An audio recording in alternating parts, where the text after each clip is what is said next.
Hello everyone, आज हम लोग ऋतुचर्या पढ़ेंगे। ये बहुत इंपॉर्टेंट टॉपिक है क्योंकि ये फर्स्ट ईयर में अष्टांग हृदय और चरक संहिता में है और सेकंड ईयर में स्वस्थकृत एवं योग में है।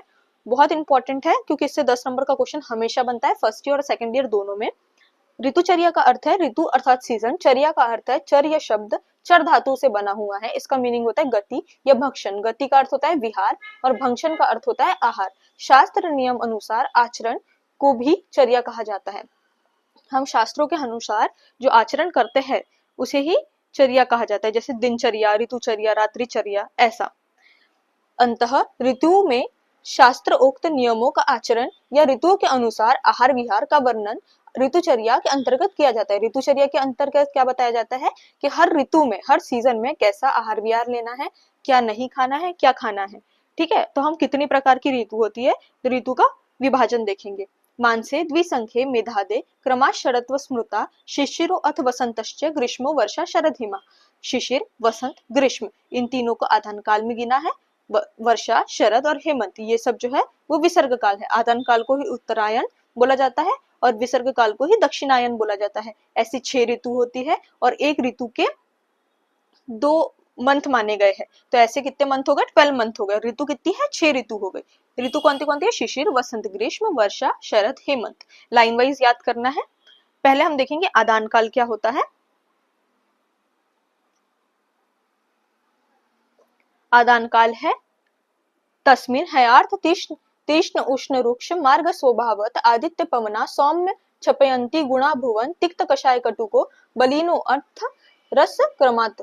ये जो श्लोक है बहुत इंपॉर्टेंट है। अगर याद नहीं हुआ तो हिंदी एटलीस्ट याद कर लीजिए। सूर्य के उत्तर दिशा की ओर जाने से आदित्य मतलब ये जो सूर्य का पर्याय है और पवन अर्थात वायु अत्यंत तीक्ष्ण उष्ण और रुक्ष हो जाती है। सौम्य गुणों का नष्ट हो जाता है। सौम्य गुणों का विपरीत ही तो है तीक्ष्ण उष्ण और रुक्ष गुण, तो सौम्य गुणों को नष्ट कर देता है। तिक्त कषाय कटुरस बलवान होते हैं। यही कारण है कि आदान काल जो है वो आग्नेय गुण प्रधान होता है।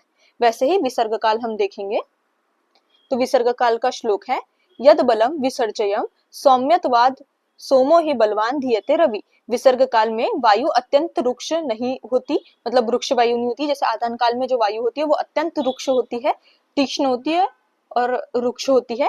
वैसे ही विसर्ग काल की जो वायु है वो अत्यंत रुक्ष नहीं होती। चंद्रमा पूर्ण रूप से बलवान होता है। इसमें जो है सूर्य जो बताया है वह बलवान बताया है और इसमें चंद्रमा जो है वो पूर्ण रूप से बलवान बताया है। इस समय आसमान क्लाउडी होते हैं, मतलब बहुत सारे क्लाउड्स होते हैं, वर्षा होने लगती है, पवन शीतल होते हैं, भूतल का तप शांत हो जाता है। मतलब भूतल मतलब पृथ्वी का जो तप है वो मतलब गर्माहट जो है वो कम हो जाती है।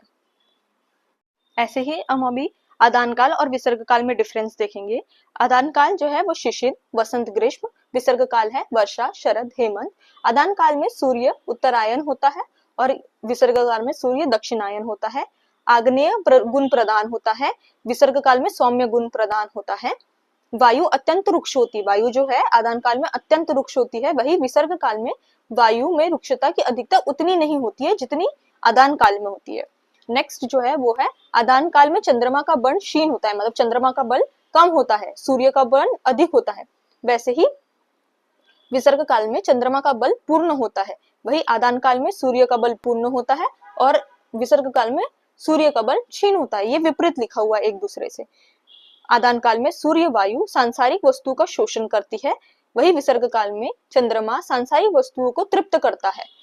आदान काल में रुक्ष, तीक्ष्ण, कषाय, कटु रसों की वृद्धि होती है और विसर्ग काल में स्निग्ध, अम्ल, मधुर, लवण रसों की वृद्धि होती है।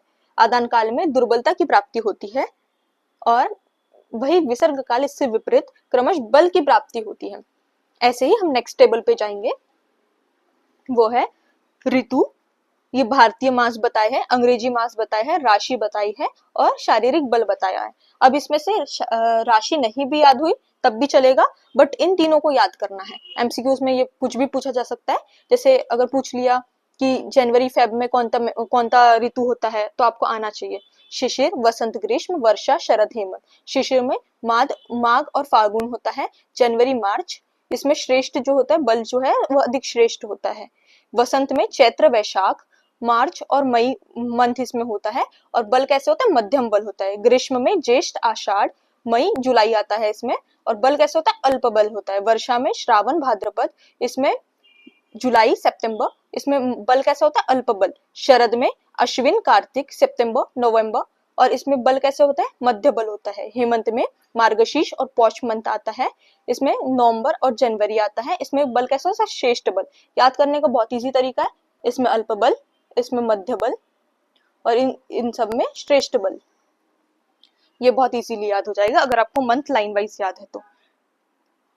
नेक्स्ट टेबल जो है वो है ऋतु, गुण, रस, बल मतलब सूर्य का बल, चंद्रमा का बल, और शोषण संशोधन कर्म। ठीक है, शिशिर, वसंत, ग्रीष्म, वर्षा, शरद, हेमंत।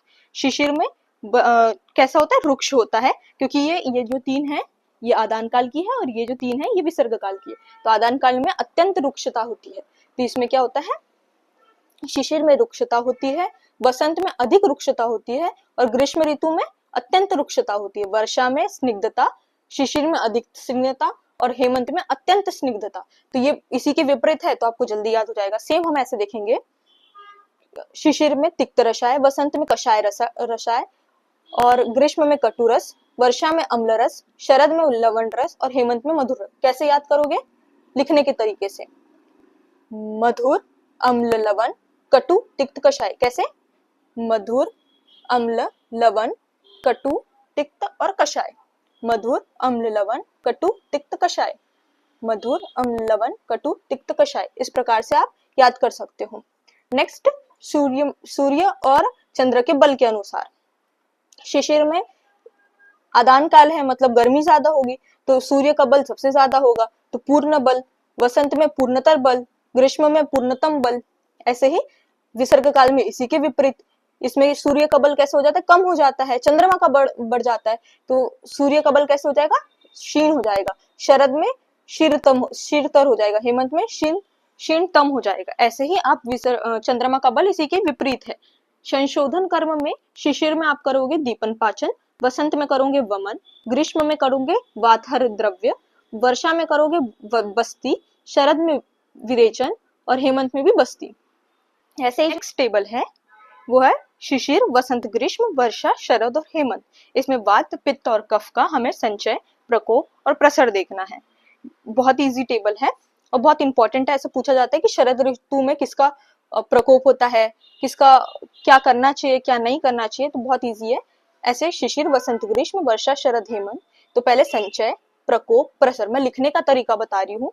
फिर उसके बाद वर्षा में संचय, प्रकोप, प्रसर, और फिर इधर संचय, प्रकोप, प्रसर। जैसे देखो, शिशिर,